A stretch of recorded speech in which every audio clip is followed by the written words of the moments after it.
A prophet is a man who receives divine inspiration to guide his people, but he might not have the power of backing it up to implement the laws that he receives. For example, like Yunus alayhi salam, he delivered his message. He couldn't implement it. Lut alayhi salam, his people went for abominations. Allah destroyed the people. But Yunus alayhi salam couldn't do anything. Lut alayhi salam, Yunus alayhi salam, Nuh alayhi salam. All these were prophets of God. They delivered the messages, but they couldn't implement the laws, the Sharia. They couldn't implement it. Yahya alayhi salam, no power to implement. So they were only prophets. Whatever they received, they delivered the message. But Musa alayhi salam was something more than that. He was a prophet as well as a king. Not with the title of a king, but a king, by that I mean one who has the power of life and death over his people. Whether you call him a president, call him a dictator, call him an emperor, call him what you like. If a man has the power of life and death, a simple word, we say he's a king. So Moses was such a man. He received divine inspiration. He delivered the message. And anybody broke the law, the adulterer and the adulteress stoned them to death. And they would be stoned to death.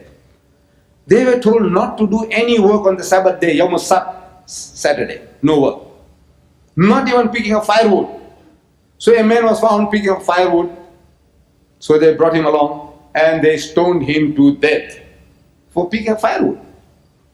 That was the law. So he had the power of not only delivering the message but implementing the law. Our Holy Prophet Muhammad same. He was not only a messenger of God, but he had the power of life and death over his people.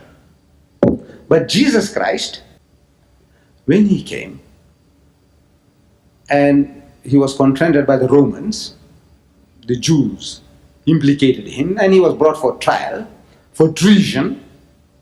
That was the trial, was for treason against the state, that this man is trying to pervert the nation, trying to create turmoil in the nation. So Pontius Pilate, the Roman governor, questions Jesus. He says, "Art thou the king of the Jews? Are you the king?" So Jesus says, "Thou sayest." That's what you say. So he said, "Am I a Jew to say that?" But when he was questioned, pressurized further, he says, "My kingdom is not of this world. My koninkrijk is niet van hierdie wereld nie." If my kingdom was of this world, then my disciples would have taken up the sword to fight, which they didn't do. So my kingdom is not from hence, not from here, not an earthly kingdom. Mine is a spiritual kingdom, meaning I am a prophet of God, trying to guide people spiritually, not to shoot out or kill people, chopping off people's heads. No, that's not my job. I didn't come for that. So he says, my kingdom is not of this world. In other words, his is a spiritual kingdom. Moses had a spiritual as well as a material kingdom. The Prophet Muhammad also had a spiritual as well as a material kingdom. Jesus had only a spiritual kingdom. He was only a prophet. Is that true?